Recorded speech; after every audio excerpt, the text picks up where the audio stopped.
आज हम करेंगे कूलम्स लाइन वेक्टर फॉर्म। इसमें हमने 2 पॉइंट चार्जेस ले लिए बेटे, Q1 और Q2, जिनके बीच में डिस्टेंस कितना है R।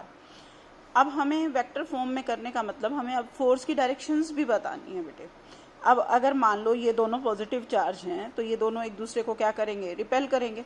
Q1 Q2 को रिपेल करेगा और Q2 Q1 को रिपेल करेगा। Q1 पर मान लो फोर्स है Q2 की वजह से, उसको हम लिखेंगे F12, force on first due to charge second, force on Q1 due to Q2, और इसी तरह से Q1 की वजह से जो Q2 पर फोर्स है उसको हम लिखेंगे F21, force on second due to first charge. अब इन दोनों के बीच में हमने यूनिट वेक्टर ले लिए R12 कैप, ये हो गया unit vector from Q1 to Q2।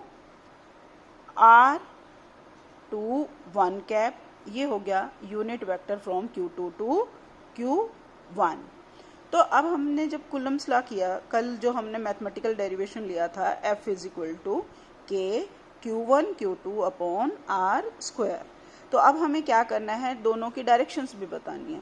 Direction में अगर हम मान लो इनको हम डायरेक्शन बताते तो कैसे बताते, यूनिट वेक्टर R। लेकिन अब हमें दोनों फोर्सेस अलग अलग डायरेक्शन में हैं तो हमें क्या लिखना है, F12, force on first due to second. तो इसके लिए फॉर्मूला क्या होगा बेटे, 1/4 pi epsilon nought Q1 Q2 upon R square. अब डायरेक्शन कौन सी है इसकी, जो डायरेक्शन Q2 से Q1 की तरफ है उस यूनिट वेक्टर की डायरेक्शन में है, तो हम इसको लिखेंगे R21 cap. Similarly F21, force on second due to first, इसकी जो डायरेक्शन है वो लेफ्ट से राइट की तरफ है, मीन्स Q1 से Q2 की तरफ है, तो इसकी डायरेक्शन क्या आएगी, 1/4 pi epsilon nought Q1 Q2 upon R square unit vector R12 cap. ये यूनिट वेक्टर हो गया। इसका मतलब इसकी डायरेक्शन R12 वाली डायरेक्शन हो गई और F12 की डायरेक्शन क्या थी, जो R21 की डायरेक्शन थी। दोनों एक दूसरे के अपोजिट हैं और दोनों ही क्या हैं, यूनिट वेक्टर्स। इसका मतलब R21 कैप किसके बराबर होगा, -R12 कैप के बराबर। इसका मतलब अगर हम F21 लिखें तो वो क्या होगा, 1/4 pi epsilon nought Q1 Q2 upon R square unit vector R21 with negative sign.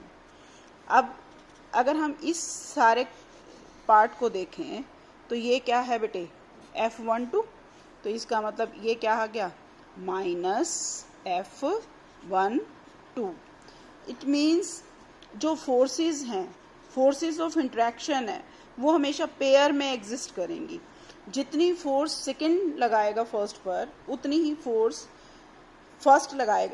जितनी फोर्स फर्स्ट लगाएगा सेकंड पर, उतनी ही कूलम फोर्स लगेगी Q1 पर ड्यू टू Q2। इस तरह से हम इसको वेक्टर फॉर्म में रिप्रेजेंट करते हैं।